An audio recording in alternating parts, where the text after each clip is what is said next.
Darah itu warnanya merah, Jenderal. Seperti amarah.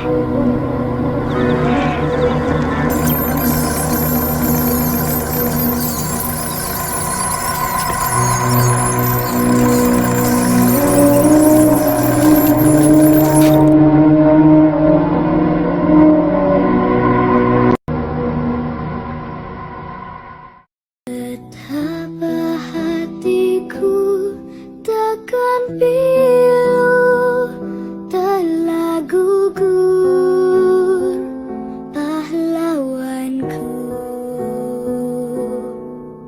Betapa hatiku tak akan sedih, hamba ditinggal sendiri.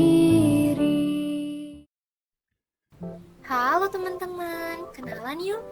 Kita dari kelompok 3, kelas A.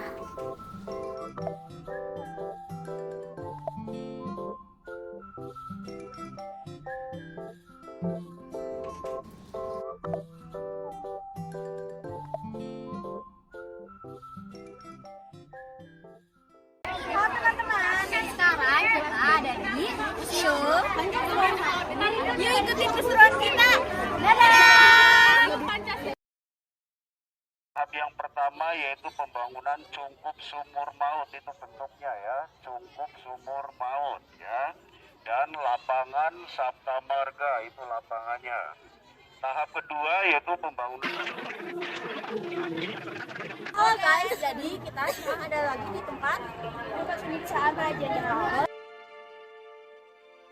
Ini adalah diorama rumah penculikan sebelum 6 jenderal dan 1 perwira TNI dimasukkan ke dalam lubang buaya.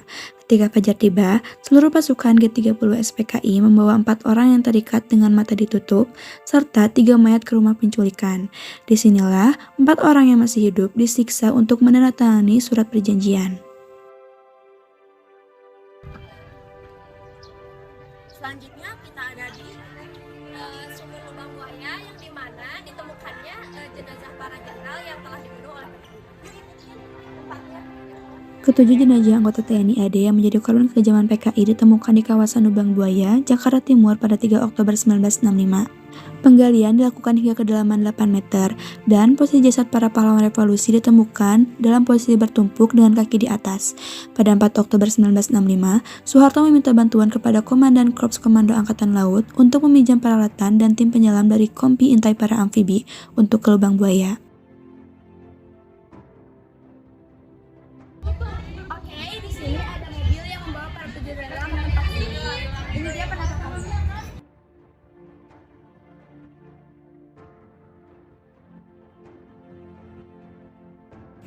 Nah, sekarang kita berada di Museum Pengkhianatan PKI. Di museum ini terdapat koleksi-koleksi foto pemberontakan PKI, pengangkatan jenazah 7 pahlawan revolusi, dan beberapa diorama yang menceritakan tentang pemberontakan PKI di berbagai daerah di Indonesia.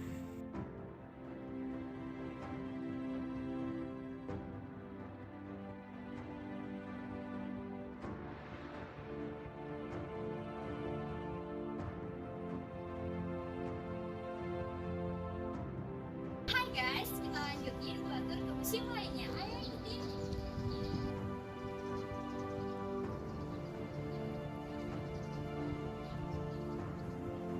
Kita bakal masuk ke museum pasukan. Ayo kita lihat apa di dalam.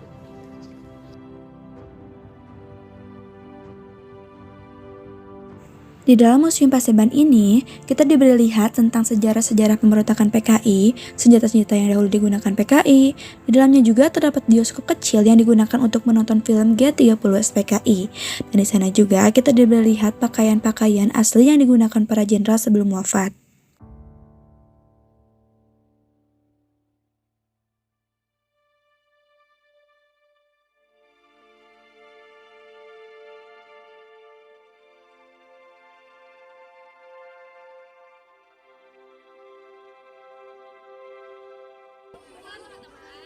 Jadi di sini kita lagi ada di Yuk kita lihat semuanya. Pipi buru pemotongan. Oke, jadi yang pertama di sini ada Jenderal Sutoyo, yang kedua ada Jenderal Panjaitan, dan ada Jenderal Soekarno.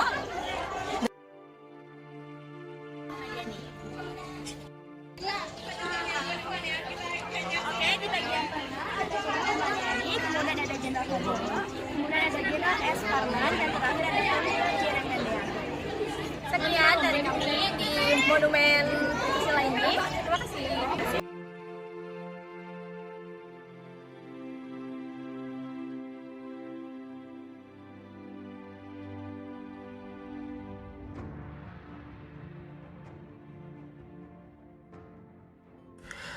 Wah, akhirnya kita sudah ada di rumah Jenderal A.H. Nasution aja nih.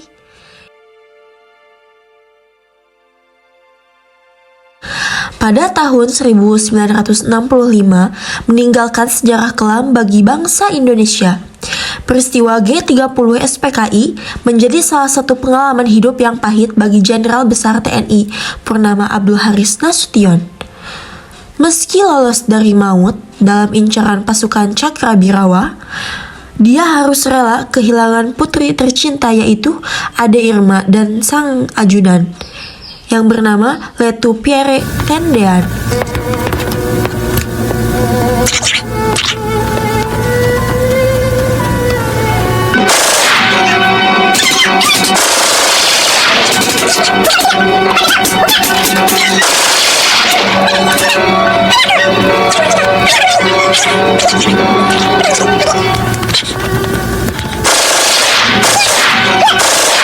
Semua peristiwa kelam tersebut berlangsung di kediamannya kala itu.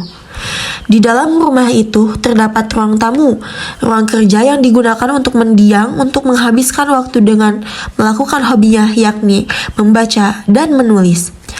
Ada ruang kuning juga yang digunakan untuk menerima tamu penting seperti duta besar. Terdapat kamar utama. Disinilah kejadian pasukan Cakrabirawa menembak daun pintu dan mendobrak pintu kamar. Telepon sudah diputus.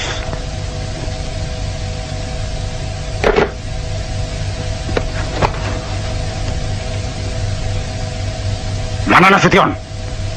Pak Nasution, beliau di Bandung. Sudah 3 hari di Bandung. Kalian datang ke sini hanya untuk membunuh anak saya. Terdapat juga ruangan penuh seragam yang digunakan mendiang untuk mengganti baju. Di malam itu juga terdapat 2 korban yaitu Letu Pierre Tendean sang ajudan dan Ade Irma Suryani Nasution yaitu putri bungsu Jenderal A.H. Nasution. Saya Nasution.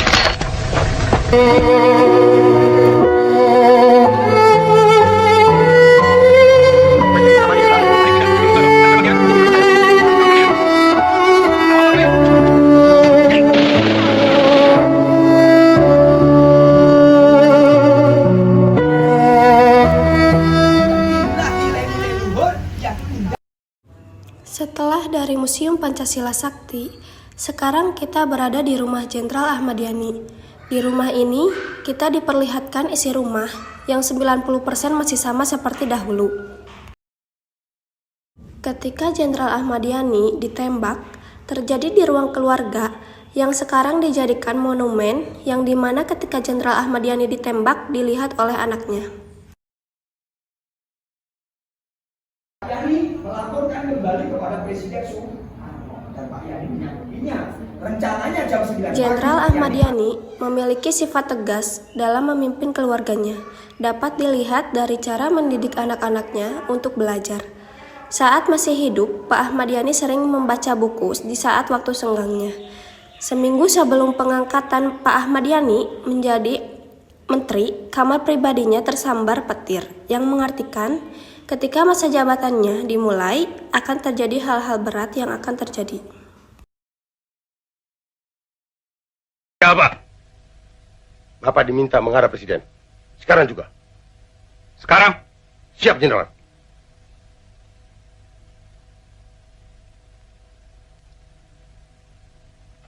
Kalau begitu, tunggulah.